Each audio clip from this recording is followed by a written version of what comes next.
Olá, estamos começando mais uma entrevista no Boletim Marco Antônio Villa, mas não é mais uma simples entrevista, é uma entrevista mesmo, um grande economista, o professor Luiz Gonzaga Beloso.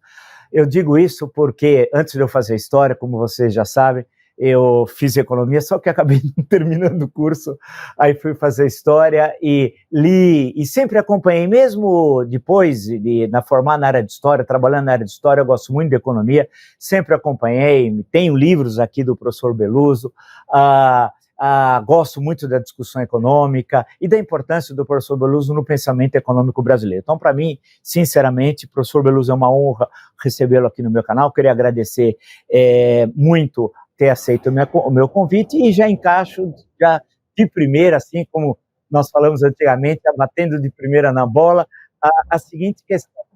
Eu sei que é uma pergunta, uma espécie de Deus e sua obra, é uma pergunta complicada. É fácil de fazer, mas difícil de responder. Tem muitas análises sobre a conjuntura econômica brasileira. Tudo bem, é bom, é saudável. Eu vou começar por uma questão pontual. É possível, é justificável o Brasil ter a maior taxa de juros reais do mundo? E muito obrigado por ter aceito. Então, meu caro Villa, essa é uma pergunta que todo mundo está se fazendo, né? E a gente tem que revolver algumas convicções e pontos de vista e visões para poder explicar isso com um mínimo de profundidade, né? Na verdade, sou obrigado a fazer essa digressão, porque para explicar os vários regimes de política monetária que nós tivemos ao longo da história, digamos, ao longo do século XX, né? Então, eu lhe diria que depois da Grande Depressão, da Grande Guerra e do desastre que foram os anos 20, né? Você teve a hiperinflação alemã, teve aí outras hiperinflações também ali no Império Austro-Húngaro, né? Uma coisa complicada. Depois desses contratempos e desastres de uma economia monetário-financeira bem desregulada, que surge do pós-Segunda Guerra, na verdade já vem do século XIX, essas conturbações, né? Ocorre a Grande Depressão e no pós-guerra adotou-se aquilo que se chama tecnicamente, você certamente já leu isso em história, de um período da repressão financeira, né? Ou seja, havia um controle muito estrito dos bancos centrais em relação à taxa de juros e ao crédito. Nesse período, foi um período chamado os 30 anos gloriosos, as economias cresceram de maneira bastante exuberante, as economias europeias, sobretudo, mas a americana também. Os Estados Unidos tinha teto na taxa de juros, que as pessoas esquecem, que durou até o início dos 80, tinha teto. Muito bem. A Europa, então, o controle era feito pelo direcionamento do crédito. Sabia que havia direcionamento do crédito na Alemanha, na França, na Itália. Então, os bancos centrais agiam de modo a minimizar a utilização da taxa de juros por conta da percepção dos efeitos negativos de você usar. Então, havia direcionamento do crédito, havia, na verdade, regulação da política fiscal também para permitir a expansão das economias sem nenhum... E ocorreu um fenômeno curioso, interessante, que os economistas deviam aprender, né? O endividamento cresceu bastante, impulsionando as economias ao crescimento. Porém, a relação dívida-PIB se manteve muito baixa. Por quê? Porque, Villa, você que é um sujeito muito bem formado, sabe que se o denominador, a dívida, cresce menos que o numerador, o PIB, a relação dívida-PIB cai, né? Então, seria bom que os economistas hoje lessem ou aprendessem essa lição, porque todos eles ficam hoje nervosos com a relação dívida-PIB E muito dessa piora dessa relação ocorre por conta das taxas de juros reais muito altas, né? No caso do Brasil, isso é muito claro. Toda vez que o Banco Central mantém a taxa de juros muito alta e a economia cresce pouco, naturalmente a relação dívida-PIB aumenta, né? Parece que é uma questão puramente aritmética. Porém, isso diz respeito ao quê? A dinâmica das economias de mercado capitalistas monetário-financeiras. Por que eu insisto em falar monetários financeiras? Porque às vezes vejo alguns economistas que tratam isso como se fossem relações reais, né? Como se as mercadorias fossem trocadas por outras mercadorias, mas parece que elas são trocadas por dinheiro, né? E também a riqueza se acumula de que forma? Você não conta a riqueza, digamos, eu estou olhando aqui minha biblioteca, por 15 livros, 20 mesas, nada disso, né? Ou poucas mesas e mais livros. Você não conta materialmente, você tem que contar monetariamente. E você registra nas empresas os valores ali do balanço, é tudo monetário, né? Então, eu estou dizendo isso porque não é uma coisa assim, digamos, imediata que você possa compreender a partir das suas intuições. Você tem que ir fundo e compreender como sistemicamente funciona isso. E como é que funciona sistemicamente, né? O gasto nessa economia, infelizmente, o gasto é que gera a renda e produz a renda. Se você não tem gasto, evidentemente, faça uma suposição de que todo o seu quarteirão combina de não gastar ao longo de um mês. O que acontece com os bares, restaurantes da região? Provavelmente eles vão fechar. Se eles não fecharem, eles vão ter que parar de fazer pedidos para as empresas, para as fábricas, para as empresas que produzem os produtos e os bens que eles vendem às pessoas, né? Então, tem essa relação de criação da renda, de circulação da renda, que precisa ser entendida, né? Então, no caso da dívida, porque tem que aceitar uma outra coisa, é que a dívida é a forma por excelência de criação de moeda na economia capitalista constituída, né? Isso está em vários autores, está no Treatise on Money do Keynes, está no Schumpeter, está no Marx, né? Todos eles compreenderam essa função do dinheiro como riqueza potencial, que é uma função essencial do dinheiro, né? Então, o crédito, se você encarece demais o crédito por conta de uma política de combate à inflação, em geral, as pessoas acham que é a taxa de juros que, na verdade, regula as expectativas dos agentes. Mas não é bem assim, porque a taxa de juros, se ela é muito alta, ela derruba a economia. E ao derrubar a economia, os formadores de preços perdem poder de reajustar os seus preços, né? Vou dar um outro exemplo, que é contrário a esse. Na inflação atual, e a inflação brasileira está relativamente baixa, chegou a 4,6 agora, né? Anualizado, 12 meses, mas essa inflação que surgiu e está presente agora na Alemanha, está 10%, está alta na Europa ainda, nos Estados Unidos também, ela nasce de um choque de oferta, certo? Nasceu de um choque de oferta. Ou seja, por que um choque de oferta? Quando eu falo um choque de oferta, não é um choque produzido pelo aumento do preço da mexerica, né? É um aumento de um combustível que perpassa por toda a economia. Então, ele se difunde, esse choque de preço, pela economia como um todo, né? E tem um papel estratégico muito importante. Então, você veja, vamos pegar um exemplo da queda da inflação brasileira, né? Ela deu uma subida grande depois do choque de preço do petróleo, né? Que se difundiu pela economia. Observando a política econômica do Bolsonaro, o que aconteceu? Ele fez um corte nos impostos para reduzir o impacto do preço do petróleo, né? Fez uma regulação dos preços, como, aliás, outros países também fizeram, mas os europeus não quiseram fazer, os alemães estão sendo seriamente prejudicados, a inflação alemã tem um componente essencial com choque de preço e está se prejudicando, né, assim como a economia europeia em geral, porque você criou um paradigma que só a taxa de juros deve combater a inflação.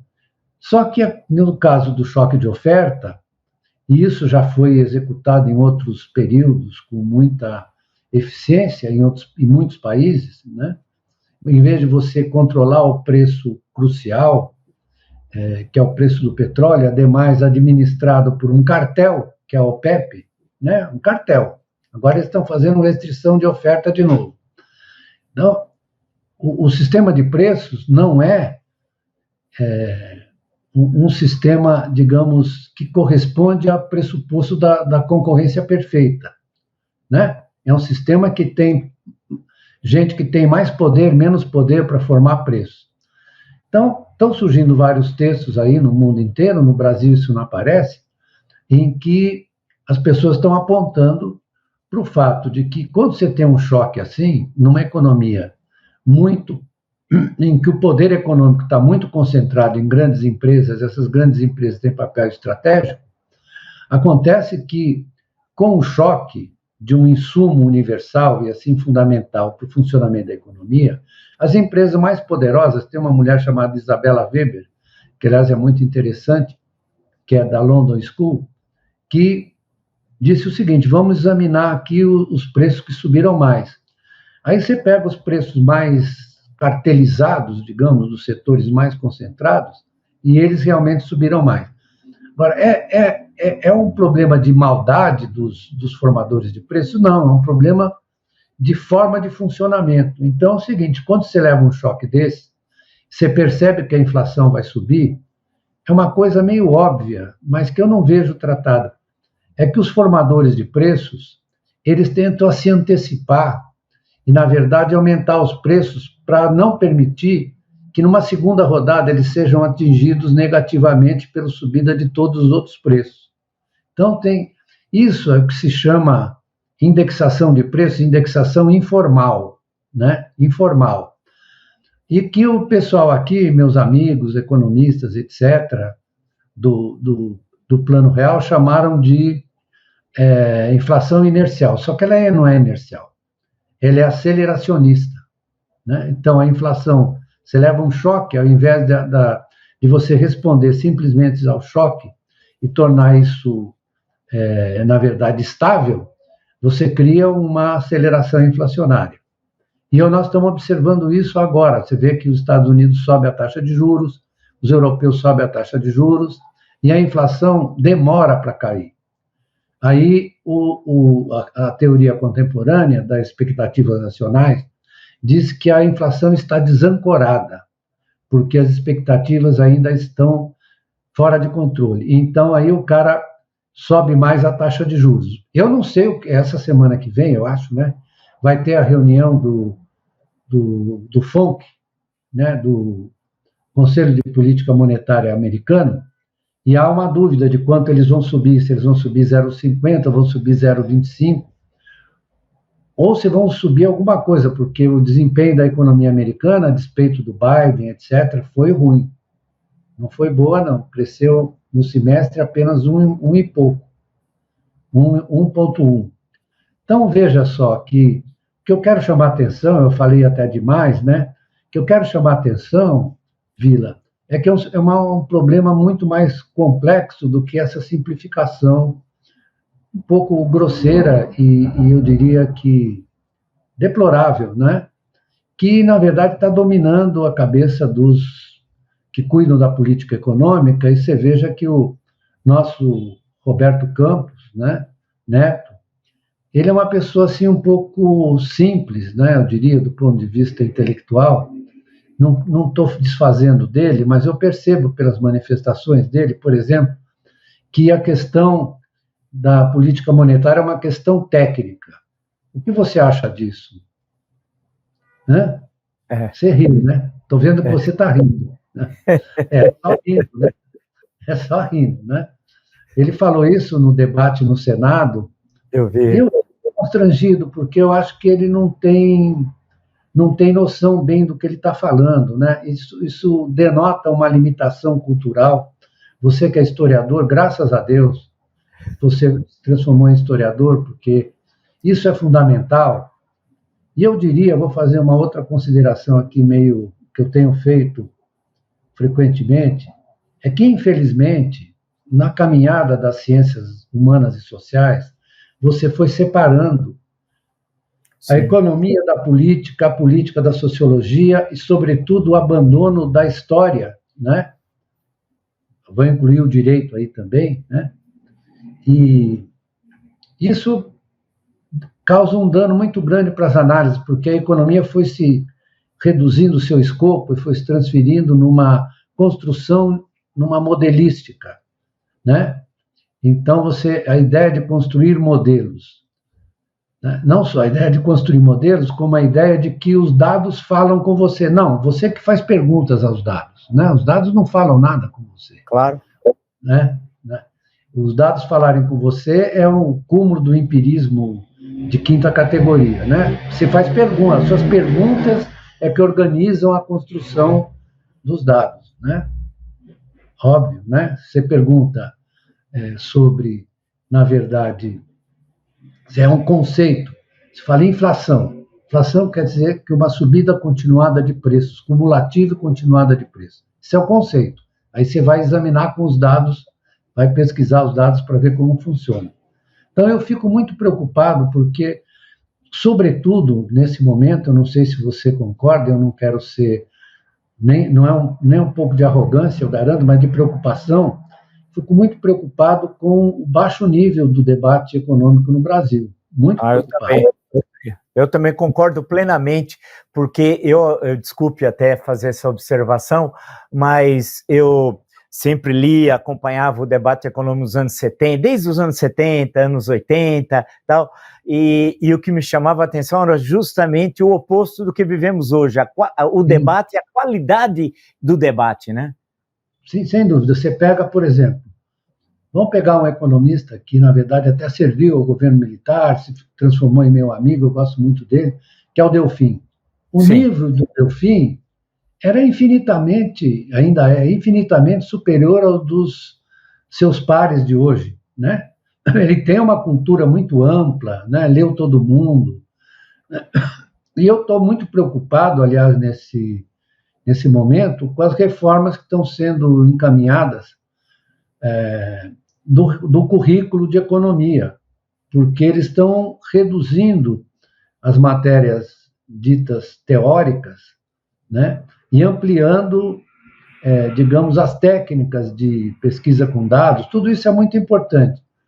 Agora, você achar que você vai encolher o debate teórico em economia como se fosse uma coisa que fica para os 2 primeiros anos, depois o resto o cara vai fazendo lá, isso aí vai dar um efeito muito negativo, mais negativo ainda no debate econômico, né? Porque eles falam, não, mas as minhas concepções são empíricas. Eu falei, mas as suas ideias são pobres. Você vai maltratar os dados, vai torturar os dados para eles corresponderem à pobreza das suas ideias, né? Não é que eu acho que eu tenho ideias muito profícuas, mas eu tenho uma desconfiança, você certamente tem também, claro, de que isso é assim, né? Não vou aqui recorrer a minhas parcos conhecimentos de filosofia adquiridos no meu seminário menor dos jesuítas, né? Porque eu acho que eu não tenho condições de fazer isso. Eu flerto com alguns filósofos, mas não me considero com direito de usá-los, né? Mas cá entre nós, os economistas deviam estudar um pouco de filosofia, né? De história da filosofia, você não acha? Sim, concordo. E eu quero só aproveitar e fazer uma pequena observação ao professor Beloso sobre isso e essa relação até com o presidente do Banco Central. Eu, por obrigação de ofício também, eu fico prestando atenção todo dia nas declarações que ele dá, quando comparece à Câmara dos Deputados, ao Senado Federal ou a outro lugar, e as explicações que ele tenta justificar a taxa de juros do Brasil. Mas, salvo engano, por uma inflação de demanda, é algo que ele bate muito nessa tecla, né? E aí vem uma questão, até eu brinquei, que precisamos refazer o Montesquieu, o espírito das leis. Então tem, além do executivo, do legislativo, do judiciário, tem o Banco Central como quarto poder, né, que parece que temos um poder a mais. E aí eu queria fazer esse gancho, eu sei que interrompendo um pouco essa questão analítica, teórica, muito bem colocada pelo professor. O senhor é favorável à independência do Banco Central? Então, vamos traçar uma pequena história dos bancos centrais, né? Eles, na verdade, surgiram como entidades privadas com funções públicas. É o Banco da Inglaterra, né, em 1694, depois o Banco de France e outros bancos centrais surgiram assim e foram estatizados no pós-guerra, né? Inclusive o Banco Central da Itália, tudo isso. Mas é uma instância dos poderes, é uma instância que está subordinada aos poderes republicanos. Ele não pode ser considerado um poder, né? Ele é um instrumento de operação de uma política importantíssima, que é a política monetária, e ele não pode ficar a salvo das relações com as outras instâncias do poder. E, além disso, existe uma questão, digamos, técnica, eu acho graça com essa história de questão técnica, que é a relação entre a política monetária e a política fiscal. Ambas são políticas que cuidam da moeda, do dinheiro em suas várias funções, nas suas distintas funções, né? Como eu diria, como dinheiro de crédito e como dinheiro e como gasto do Estado. Essas coisas não podem ser separadas, não podem, não há como você pegar a experiência histórica mesmo a brasileira, ela está toda matizada por essa simbiose entre a política de crédito e a política fiscal, né? É claro que você tem que ter regras, só que você tem que ter regras, né, que sejam compatíveis com a natureza dessa economia. O que me espanta, às vezes, é que as pessoas ficam tratando a economia capitalista, monetária e financeira como uma espécie de cadáver insepulto, como se fosse a rigidez cadavérica, né? Tem até uma categoria que eles criaram, que é o produto potencial, em que eles tentaram estabelecer, na verdade, um perfil da economia em que ela está sempre em pleno emprego e com baixa inflação, né? Então, é o produto potencial, que é uma forma através da qual eles regulam, observam o desempenho da economia real, da economia existente, né? Na prática, a economia que está funcionando. Então, eles fazem os cálculos de quanto se você está com o hiato do produto positivo, quer dizer que você está aquecendo demais a economia, se está com o hiato do produto negativo, você está abaixo daquilo que deveria estar. É uma ideia, tudo bem, mas você não pode usar isso porque é uma coisa assim rígida, né? Claro que você pode mudar os coeficientes e tudo, mas não é uma forma adequada de você observar como funciona essa economia, né? Porque eles querem dar uma precisão para o funcionamento da economia capitalista, monetária e financeira que ela não tem, porque ela se move, ela se transforma, ela se movimenta, né? Ela depende da ação dos agentes privados e dos agentes públicos. Depois aí surge a outra diferença, né? Que eu estava lendo um economista chinês que dá aula na Johns Hopkins, que ele escreveu um artigo muito simples, muito interessante, falou, precisa parar com essa história dicotômica de que existe o mercado e o Estado de um lado, o mercado de outro, e o Estado interfere o problema de intervencionismo, já é uma falácia. Que você, que é um especialista em história, você conhece alguma etapa do capitalismo, desde, digamos, da Revolução Industrial, ou até um pouco antes, que o Estado estivesse ausente? Claro que não, claro que não. Não, então do que eles estão falando? Eu não sei, eu fico perplexo. Mas o diabo, isso, Vila, é que isso afeta as concepções e afeta as decisões das pessoas, certo? Então, você olha o mercado, né? As opiniões do mercado, você fica abismado, como se dizia antigamente. Abismado é de abismo, né?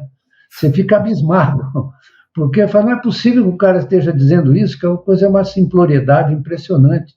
E a política econômica é realmente muito complexa. Você toma uma decisão, e você não tem certeza de que a decisão vai cumprir os seus propósitos. Não tem certeza. Eu tive no governo várias vezes. Não tem certeza. Você tem que supor, imaginar, e ter um espaço para você corrigir. Hoje veio aqui, vou contar uma história para vocês, já estavam falando do estádio do Palmeiras, né? Veio aqui o pessoal do UOL, onde você escreve, né? Veio aqui o pessoal do UOL para me entrevistar sobre o Palmeiras, a trajetória do clube, etc. Aí um deles me perguntou se eu, na verdade, tinha certeza que o Allianz ia dar certo. Eu falei, filho, como eu sou keynesiano, vou dizer uma coisa para você. Eu sei que a gente decide em condições de incerteza. Então, eu não tinha certeza de nada. Se eu disser que tinha, eu estou te mentindo. Eu fiz uma aposta. E a aposta, felizmente, deu certo por uma série de circunstâncias que nem estavam sob meu controle. Como, por exemplo, a localização do estádio, né? Ali numa área privilegiada, com acesso de todo mundo. Sim. Então, se você atribuir a mim essa faculdade de antecipar o que ia acontecer, eu vou pedir licença para você evitar de dizer isso, porque eu não vi nada. Eu, na verdade, percebi que havia uma oportunidade, porém, a decisão não estava fundada numa certeza.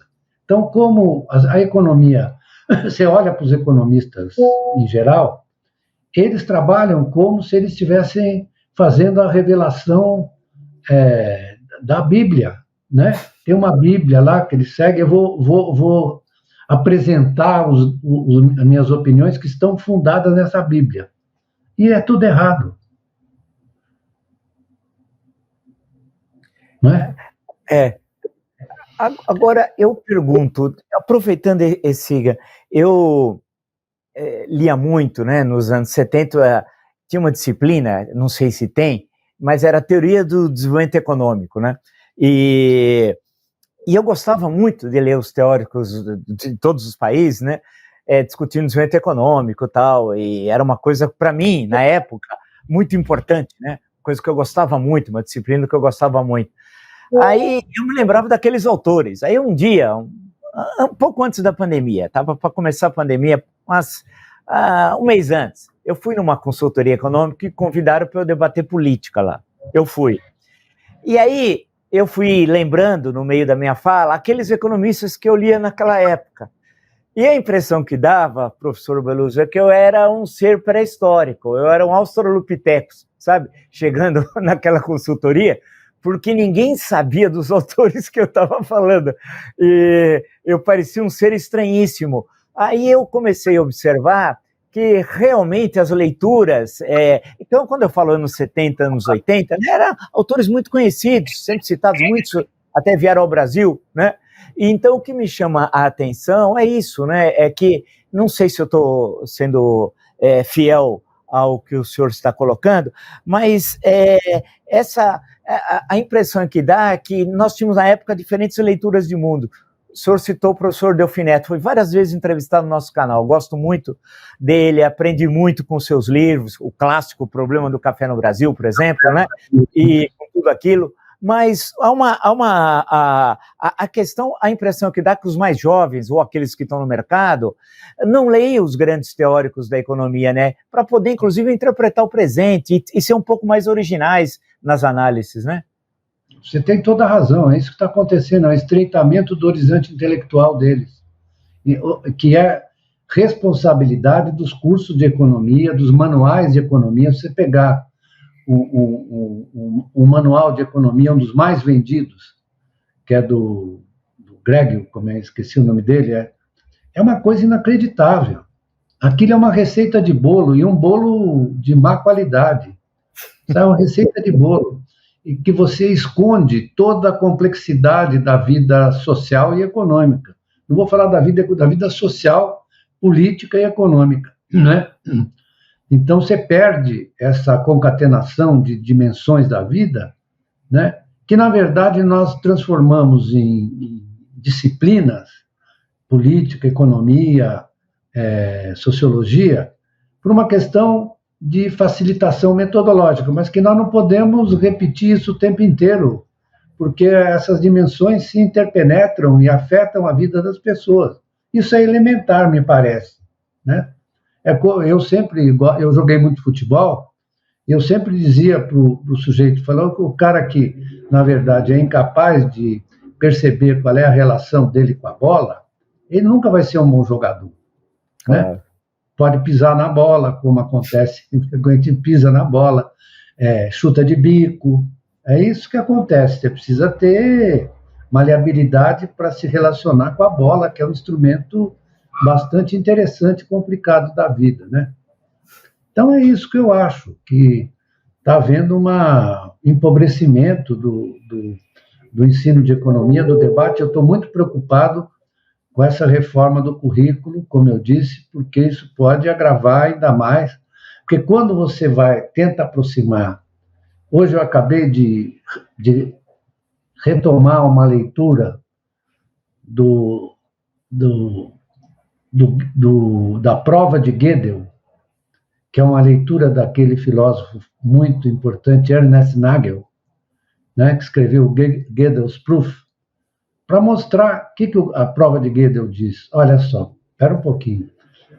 Nem toda a matemática não é axiomatizável. No final, lá na ponta, você tem que fazer uma hipótese sobre as conclusões que você tirou matematicamente. Gödel's Proof. Eu fui reler, porque você precisa reanimar o seu espírito tratando dessas coisas para não ficar bobo, né? Senão você fica velho e bobo, o que é muito chato. Eu sou velho, espero não ficar bobo.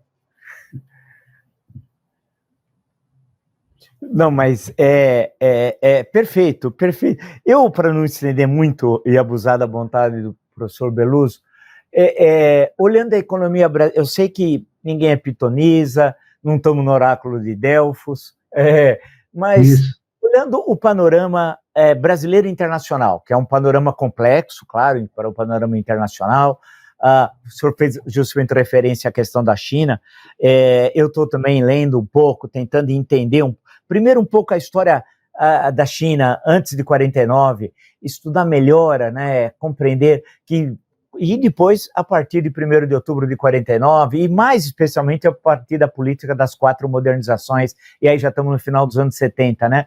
E tentar entender esse fenômeno, porque para mim é uma coisa quase que incompreensível, que é a maior revolução em menor espaço de tempo da história, né? É uma coisa assim, para mim, fantástica. Então eu quero entender aquilo. Aí eu leio aquilo e tento entender o Brasil nesse contexto, que é absolutamente novo, né? E muito transformador e tudo muito rápido. Eu sei que pode ser uma pergunta até simplória, até ingênua minha, mas como seria na sua leitura, não é bem encaixar, mas como é que o Brasil poderia fazer parte desse processo tão específico da evolução do capitalismo, né, tão rápido, adaptando-se, e um país com tantas desigualdades como o Brasil tem, adaptando-se a esse novo mundo em que parece que o eixo econômico que ficou tanto tempo no Atlântico, hoje a região Ásia-Pacífico, né, como é que nós saímos dessa embrulhada, se num sentido mais vulgar? Quer dizer, como é que nós podemos fazer parte desse mundo e enfrentar os graves, por tabela, claro, os graves problemas nacionais? Eu sei que é uma espécie de Deus de sua obra, mas, assim, alguns pontos que o professor Beluso poderia destacar dessa questão que eu sei que é muito complexa. Muito complexa, sim, e muito atraente, interessante para quem tem curiosidade intelectual, né? Porque se você for olhar o desempenho das economias, digamos, no pós-guerra, né, brasileira e chinesa, ou brasileira e coreana, ou brasileira e os países da Ásia, o Brasil foi o líder do processo de industrialização do pós-guerra no terceiro mundo, atropelando inclusive a Argentina, né, que a Argentina foi considerada a 5ª economia do mundo já nos anos 20, antes da crise de 29, mas o Brasil, depois da Revolução de 30, atropelou e foi aos trancos e barrancos. Não vamos imaginar que foi um passeio,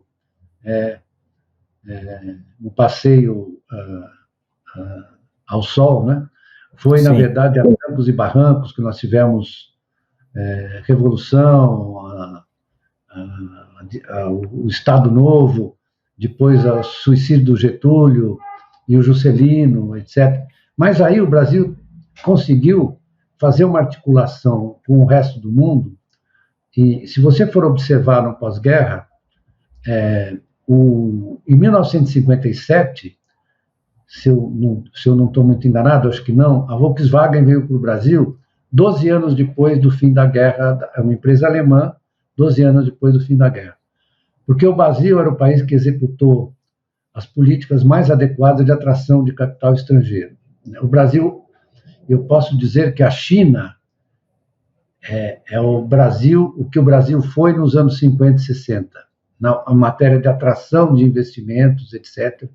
Né? No período Juscelino, todas as empresas importantes europeias, sobretudo, e depois as americanas, né? A Ford já estava aqui desde os anos 20, mas só produzia caminhão, assim como a GM, mas a indústria automobilística veio no bojo da vinda das montadoras europeias, né?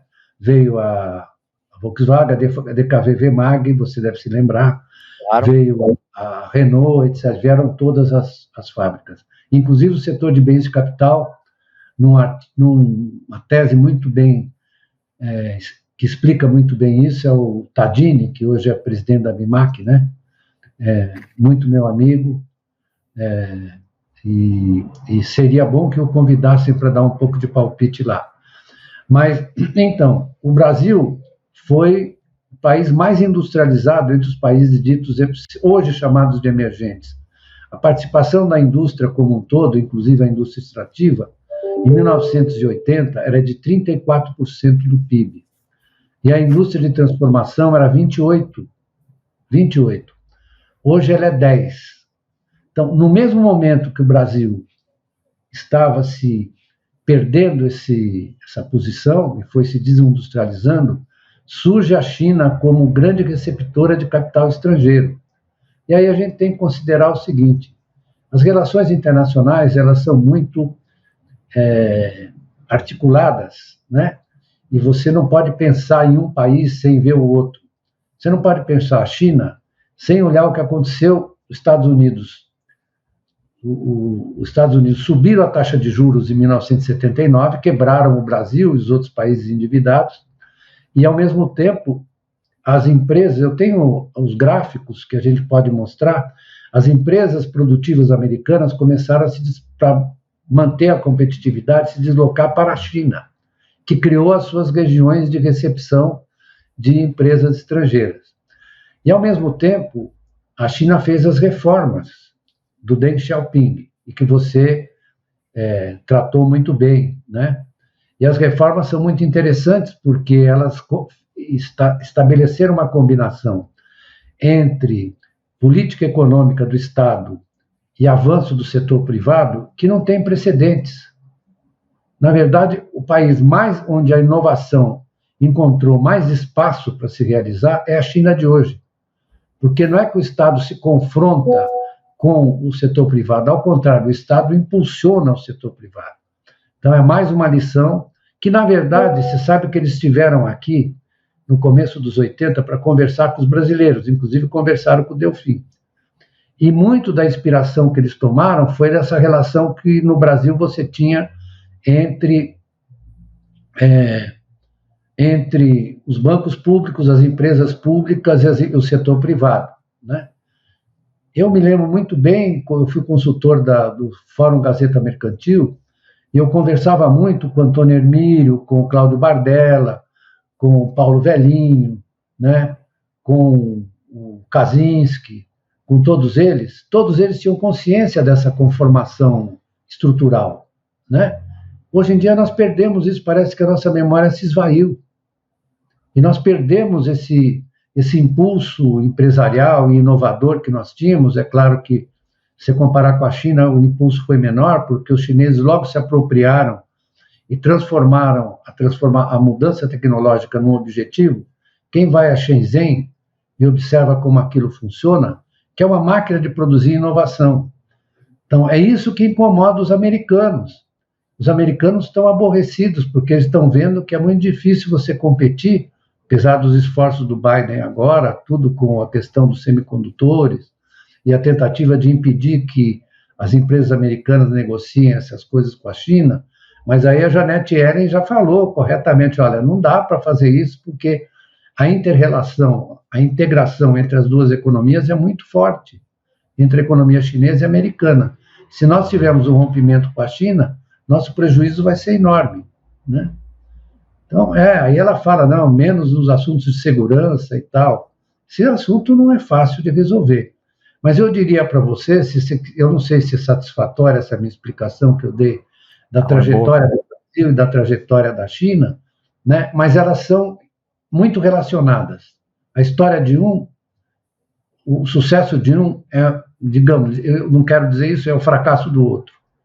É a mesma coisa, o sucesso de um é o fracasso do outro. E nós precisamos olhar isso de frente e olhar com coragem e com desassombro, para não, na verdade, ficar nos enganando, que, né, precisa abrir a economia. Sim, sempre precisa abrir, mas o que significa precisa abrir? É abrir como os chineses fazem, ou é abrir como nós fizemos depois do... Infelizmente, o meu ex-professor, Fernando Henrique, de quem eu gosto muito, mas ele, na verdade, foi carregado pelas ilusões do neoliberalismo, né? E falou do novo renascimento. Eu falei uma vez para ele, Fernando, não teve renascimento nenhum. Teve, na verdade, o desfalecimento, se você me permite, né?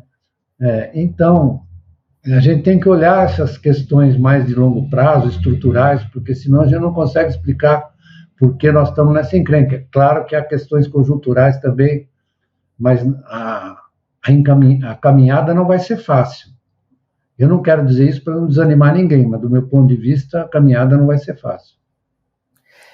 Eu queria agradecer ao professor Beluso, mas já deixar oportunisticamente um pré-convite. Eu que, como o professor Beluso também presidente do Palmeiras, sabe porque eu, apesar de santista, eu vi muitos jogos do Palmeiras em campo, sabe? E sei várias escalações de cabeça, bem, da segunda academia lá, Leão, Eurico, Luiz Pereira, Alfredo Zeca, Dudu Ademir, Leivinha também, né?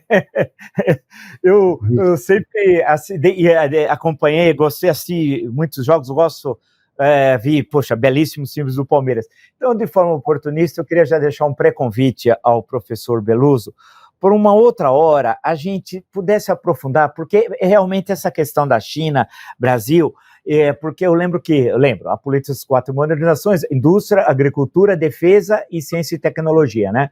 Que o Deng Xiaoping estava, naquele momento, colocando... E tem essas zonas especiais que o professor ensinou, né?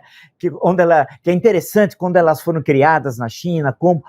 É um processo que eu acho que o Brasil deveria aprender muito com o que está acontecendo. A gente tem de se abrir, né, e ver o que é acessível para nós, tendo em vista, aí voltamos à história, né, a nossa história, né, que muitas dessas questões têm a ver com a forma como o Estado chinês se construiu, e há mais de 2.000 anos, né, afinal lá o Estado tem muito tempo, né, e tudo aquilo. Então eu queria agradecer realmente, mas muito mesmo ao professor Luiz Gonzaga Beluso, e deixar, que eu falei de oportunismo brincando, já um pré-convite para um dia, para uma próxima vez, nós podermos ter essa oportunidade, especificamente, de explorar essas questões, porque, afinal, se nós estamos falando do capitalismo do século XXI e nós estamos na terceira década, a região Ásia-Pacífico, tudo indica, é a região mais dinâmica, né? E ela introduz questões muito novas que não tinham lá no final do século XVIII, na primeira Revolução Industrial Inglesa, né? Quer dizer, é um outro mundo, né? E da gente tentar fazer isso, especular, né? Cientificamente, né? Esse novo mundo que está sendo criado, e nós aqui no Brasil, o que seremos. Então, deixo até como primeira pergunta para o nosso próximo encontro para o senhor, e agradecer muito. Eu acho que essa conversa foi muito rica, muito importante, e eu tenho certeza que quem acompanha o nosso canal gostou muito, professor. Vila, eu fico às suas ordens, farei isso com o maior prazer, acho que será uma discussão muito interessante e agradável. Nós vamos, na verdade, fazer análise e especular. Especular sobre o futuro. Que é o papel da ciência, né? Que é também o papel da ciência, né? Como o professor, em certo momento, disse, quando a gente, na história, também pega o objeto, a gente faz perguntas ao objeto, né? Não é o objeto que faz perguntas a nós, né? Então, então eu acho que são questões, tem muitas questões interessantes. Eu tomo a liberdade de já deixar o pré-convite ao professor e agradecer muito esse papo de hoje. Olha, tem questões aí importantíssimas, você que acompanha o nosso canal, assista uma vez, assista outra vez a entrevista, sugiro assistir 2 vezes, porque tem questões aí muito importantes. Então, muito obrigado, professor, e até a próxima. Eu agradeço a você, Vila, e um abraço e sorte para o seu Santos Futebol Clube.